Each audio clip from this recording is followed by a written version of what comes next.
네, 기출풀이 시작하겠습니다.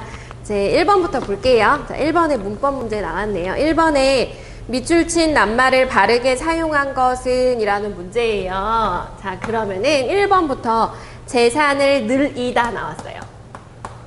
늘이다랑 유사한 단어가 바로 늘리다 있죠. 근데 우리가 수업 시간에 늘이다는요 길이라고 말씀드렸었어요. 그러니까 늘이다는 길이다. 이렇게 이렇게 외우면 된다고 말씀드렸거든요. 그 다음에 늘리다는 뭐 하는 거죠? 수량. 요거는 수량을 또는 부피를 그 다음에 시간을 늘리다 할 때 이렇게 쓰는 거고, 여기는 길이를 늘리다 할 때 쓰는 거였어요. 그러니까 재산을 늘리다가 맞아요? 아니면 늘이다가 맞아요? 그 늘리다가 맞겠죠? 자, 그 다음에 2번 문제 볼게요. 자, 선지 2번. 자, 바지를 다리다 나와 있어요. 바지를 다리는 거 기계가 다림질이잖아요. 그러면 여기 보면은 다리다. 2번이 정답이에요. 그 다음에 이거랑 헷갈리는 게 약을 다리다 할 때 이렇게 쓰는 형태가 있어요. 그러니까 요게 정답이죠. 이렇게. 요게 정답이었어요. 다림질을 다리다 할 때. 이거 다림질 할 때 이렇게도 쓰죠.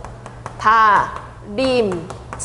여기 보면은 미음 보이시죠? 명사형 어미 미음이라는 게 있는데요. 사실 문제 풀 때 이 개념은 모르셔도 되는데 어쨌든 다리다에다가 미음이 들어가서 이렇게도 쓰고 이렇게도 쓰여요. 그래서 정답은 2번. 바지를 다리다 할 때 이렇게 쓰는 게 맞겠죠. 그러니까 요거는 약을 다릴 때 할 때 쓰는 말이었어요. 자, 그 다음에 3번 선지 볼게요. 3번 보시면은 규모를 줄이다 있어요. 이거는 이렇게 좀 헷갈리죠. 줄이다 이렇게도 쓰이죠. 우리가 굶주리다 배고플 때는요 요 앞에 있는 거 굶주리다 할 때 쓰는 것이고, 뒤에 있는 거 줄이다는요, 자 사이즈를 작게 적게 이런 말 들어보셨죠? 적게 작게 이렇게 말 쓸 때는 요렇게 써요. 그러니까 3번에는요 요게 아니라 요게 맞겠죠. 그 다음에 이제 4번 선지 볼게요. 4번에 보시면 흥정을 붙이다, 편지를 붙이다, 뭐 하늘나라로 편지를 붙이다 할 때 이렇게 쓰는 거고, 그 다음에 두 번째 보시면 뭐 풀로 붙이다 할 때 이렇게 쓰는 붙이다가 또 있죠. 그래서 여기서 흥정을 붙이다는요 요게 맞는 것이죠. 그래서 1번의 정답은 저렇게 2번으로 해석될 수 있습니다. 자, 그 다음에 자 2번 문제 볼게요. 자, 2번 문제 문법 파트입니다. 자, 이게 겹받침에 해당하는 문제인데, 보기가 주어지는 문제도 있고 주어지지 않는 문제가 있는데요.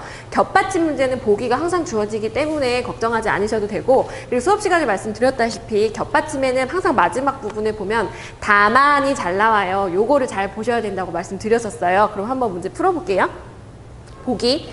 겹받침 기억시옷, 니은 지읒, 리을 비읍, 리을 시옷, 리을 비읍 시옷은 거기 줄쳐보세요. 어말 또는 자음 앞에서, 이걸 우리가 어간이라고 하는데요. 그냥 간단하게 그냥 생각하시면 돼요. 그러니까 말의 끝이 어간이에요. 어말이나 자음 앞에서 어떻게 소리 난다? 기역, 니을, 리을, 비읍으로 발음을 한다. 이제 다만 한번 볼게요. 다만 밥은 밥다 할 때 리을, 비읍을 리을이 아니라 비읍으로 발음하고, 리을, 비읍, 넙은 다음과 같은 경우에 널이 아니라 넙으로 발음한다라고 다만에 써져 있어요. 자, 그러면은 자 문제 풀어볼게요. 1, 2, 3, 4번. 자, 1번에 앉다, 니은, 지읒은 자 맞아요? 예, 맞죠. 기역, 니을, 리을, 비읍 중에서 니은에 들어가니까 앉다 맞아요. 자, 2번 밥다. 밥다는 아까 다만 하셨죠? 밥다의 리을, 비읍은 어떻게 된다? 비읍으로 단다고 다만에다가 줄 치셨죠? 자, 그 다음에 3번 보세요. 3번에 보시면 훌다. 자, 요렇게 쓰고, 그러면은 이거 훌다가 맞아요. 훌다가 맞아요. 보기 보시면은요. 자, 리을로 바꿔줘야 돼요. 대표음을. 그러니까 훌다 요렇게 해야 맞는 거죠. 보기를 그대로 반영을 하면 요것을 리을, 디읍은 이렇게 리을 소리로 바꿔서 보기를 맞춰보시면 나와요. 그 다음에 자 4번을 보시면 없다 같은 경우에는 말 그대로 이제 시옷이 아니라 이렇게 비읍 소리로 바꿔서 소리 제대로 나고 있어요. 그래서 2번의 정답은 3번 훗다가 아니라 훌다가 맞아요. 그러니까 보기랑 잘 맞춰보시면 문제가 없는 문제예요. 자, 그 다음에 3번 보겠습니다. 3번에 보시면 자 이것도 문법 어법 문제네요. 다음에 어법에 맞고 자연스러운 문제는요. 이제 호응에 관련된 문제예요. 자 1번에 보시면 나는 도무지 도무지라는 말 나와요. 나는 도무지 이 일을 할 수 있다 없다? 없다랑 호응이 맞죠. 있다라는 거는 우리 한국어에서는 안 맞죠. 그 다음에 2번 자 어제는 비는 내리는 거고 바람은 부는 거죠. 근데 서술어 보시면은요 이렇게 돼 있어요. 자 비와 바람이 심하게 불었다. 요거랑은 맞는데 요거랑은 안 맞죠. 그러니까 땡이었죠. 자 그 다음에 3번 볼게요. 그는 차마랑 호응하는 서술어는요 없었다예요. 그래서 3번이 정답입니다. 자 그는 차마 할머니 곁을 떠날 수 없었다. 있었다 하면 이상해요. 없었다가 맞죠? 자, 그래서 3번이 정답이고요. 4번 보시면 동생은 어제 시간부사어 나왔어요. 어제 시간부사어 과거형이죠. 어제는 어제 서술어 보세요. 갈 것이다.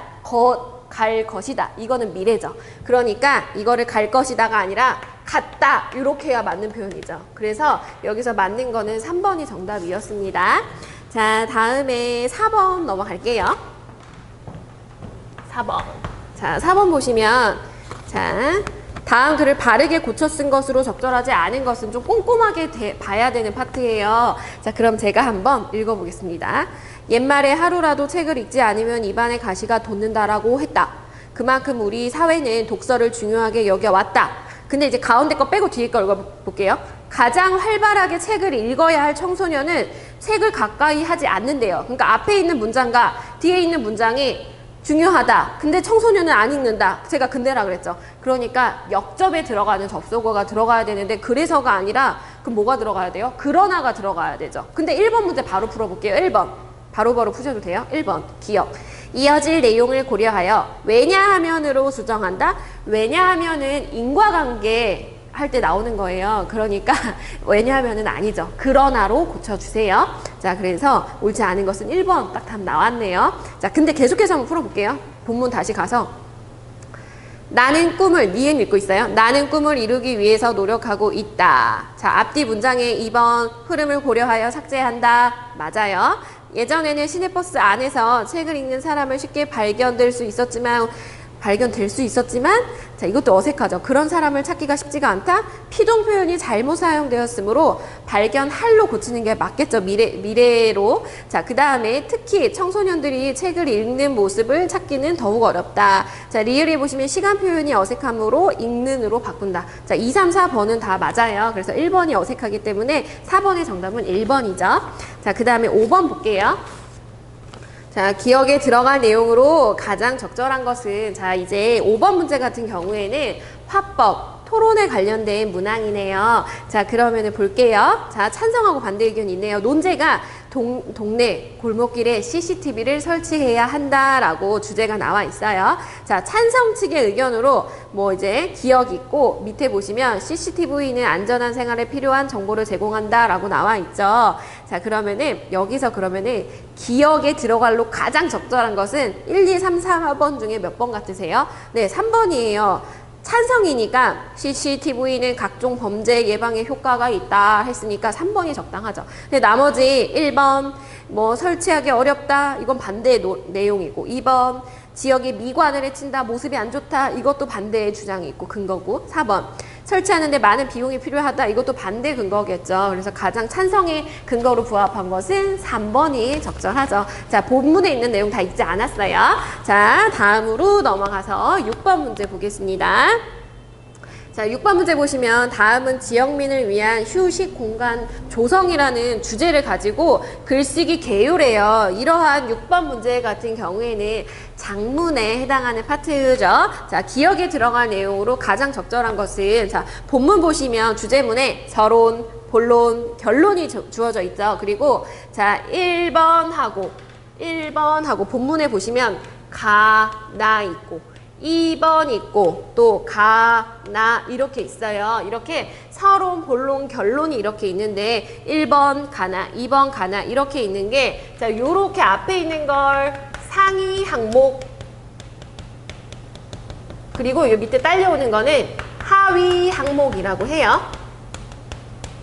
그리고 맨 앞에 우리가 아까 주제 있었잖아요. 그러니까 이게 서로 연결이 매치가 부합이 맞아야 되는 문제였어요. 자, 그럼 문제 풀어볼게요. 자, 기역의 밑에 있는 가나를 읽어보시면 휴식 공간을 조성할 지역 내 장소가 부족하다.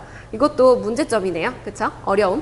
자, 비용 마련의 어려움이다. 그러면은 자 1, 2, 3, 4번 중에서 가장 부합하는 건 1번이 되겠죠. 1번 보시면 휴식 공간 조성의 장애 요인이라고 했었잖아요. 그러니까 장애 요인, 뭐의 장애 요인? 휴식 공간 조성에 맞는 장애 요인은요. 요 가나에 맞는 거는 1번이 가장 맞아요. 나머지 2, 3, 4번을 읽어보시면은 2번에 보시면 사회적 인식은 이 글의 전체적인 본문과 연관이 없어요. 그 다음에 3번 생활체육 활성화를 위한 대책 마련.